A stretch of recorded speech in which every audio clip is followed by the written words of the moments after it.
Bonjour tout le monde et bienvenue sur Le Jeune Musical. Aujourd'hui, je vous retrouve pour vous parler d'un sujet important et aussi pour une nouvelle catégorie de vidéos que je vais appeler Cinéma Addict ou ce qui nous rend addict au cinéma. Et pour inaugurer cette première vidéo autour de ce thème-là, on va parler de la danse au cinéma parce que oui, c'est un sujet qui me passionne. J'ai grandi avec les films sur la danse, donc ça me semblait logique de démarrer par ce sujet-là et on commence tout de suite avec un peu d'histoire. D'abord, il faut savoir que les prédicateurs, ce sont les frères Lumière qui en ont fait un sujet de débat au cinéma. Ils étaient fascinés par les différentes danses tyroliennes, javanaises et égyptiennes.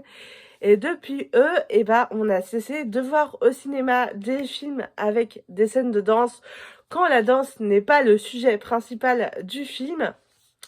Pour vous citer un exemple un peu plus récent que les Frères Lumière, mais néanmoins on remonte dans le temps, je vais vous citer le film Black Swan avec Nathalie Portman qui est sorti en 2011 et qui retrace le parcours d'une danseuse classique à l'opéra. Et c'est aussi un thriller psychologique puisque on a les deux facettes de sa personnalité, le côté positif et le côté négatif, mais c'est aussi une façon de revisiter le conte Le Lac des Cygnes.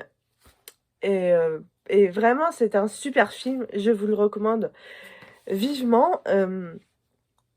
Plus récemment, on a aussi le film Ténor avec MB14 dans le rôle principal et réalisé par Claude Zidi Junior, qui est vraiment une pépite.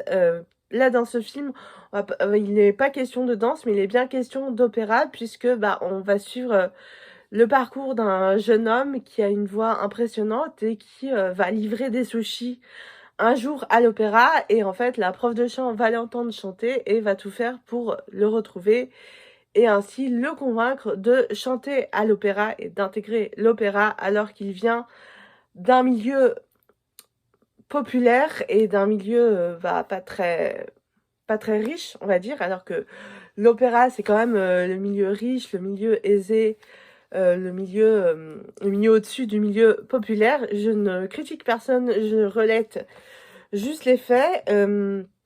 Plus récemment, il y a aussi le film encore de Cédric Clapiche qui est aussi sorti, je crois en 2022 comme ténor.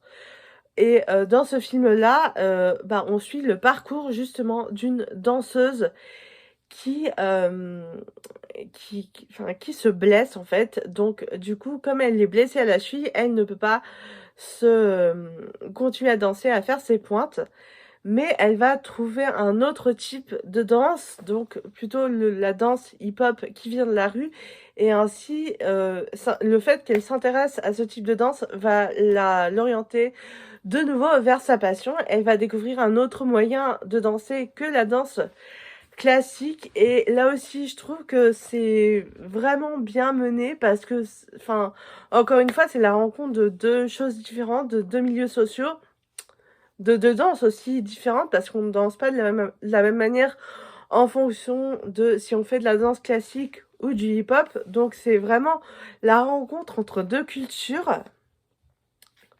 Mais la danse, c'est aussi un sujet qui passionne les courts-métrages, comme le court-métrage Muséum, sorti en octobre 2020, réalisé par Marin Trouble et Tristan Elias, qui raconte l'histoire d'amour dans un Paris féerique entre un skateur et une danseuse étoile.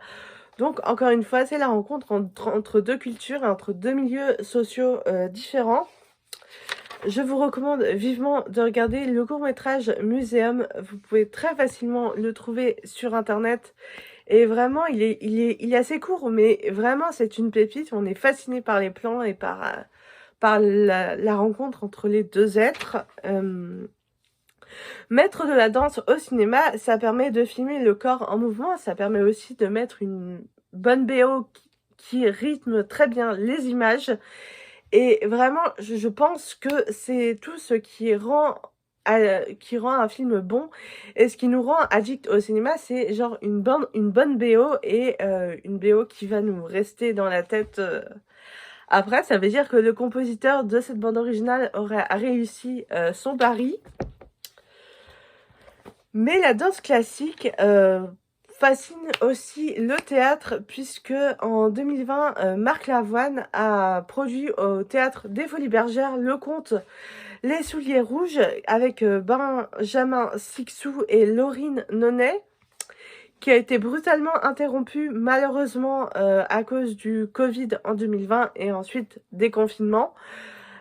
Pour autant, le conte revient en 2024 sur la scène des Folies Bergères et on peut dire que Les Souliers Rouges, c'est un conte d'Andersen à la base qui est adapté au théâtre et ça montre que la danse classique fascine toujours autant puisque celle qui porte les souliers rouges, c'est une danseuse classique. En fait, la danse, et particulièrement la danse classique, c'est un sujet sans fin qui a toujours fasciné aussi bien au cinéma, au théâtre que dans les courts-métrages, comme on peut le voir avec Muséum. Et vraiment, je pense que ce qui fait la force d'un bon film, d'une bonne pièce de théâtre ou même d'un bon court-métrage, c'est la force de sa musique. Parce que quand il y a de la danse classique, vous pouvez être sûr qu'il y aura une bonne bande originale qui rythmera les scènes de danse. Et ça, croyez-moi que c'est ce qui nous rend addict au cinéma. En tout cas, c'est ce que moi, c'est ce qui me rend addict, moi, à aller voir un film et surtout à aller le voir en salle et si possible dans un cinéma indépendant d'art et d'essai. Et vous, qu'est-ce qui vous rend addict au cinéma?